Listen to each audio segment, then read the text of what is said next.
नमस्कार, मैं Bhaskar Mhatre, secretary Maharashtra state cooperative housing federation.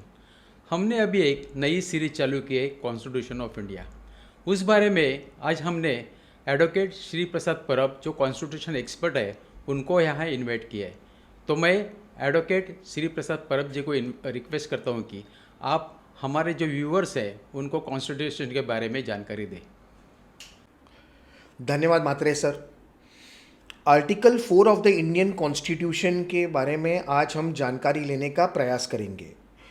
Article 2 of the Indian constitution talks about admission और establishment of new states, whereas article 3 of the Indian constitution talks about formation of new states, alteration of area, boundaries, names of the existing state.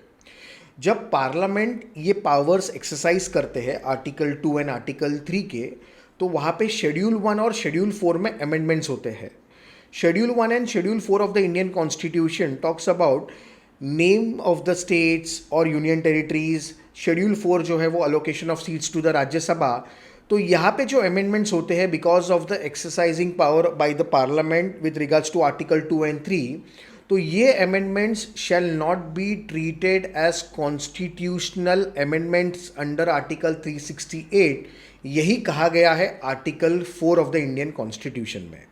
So article 4 of the Indian constitution जो है ये कहता है कि जैसे ordinary legislature हम enact करते हैं उसी तरह से बाय सिंपल मेजॉरिटी पार्लियामेंट में by law article 2 and article 3 के पावर्स एक्सरसाइज कर सकते हैं।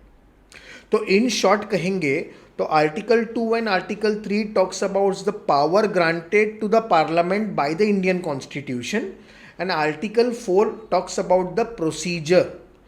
एंड इन दिस प्रोसीजर हमें, अगर हम इसका गौर से निरीक्षण करेंगे तो हमें ये दिखाई देता है कि article 4 is the testimony to the foresight of the makers of the Indian constitution, securing the principle of national integration, both national integration as well as administrative efficiency.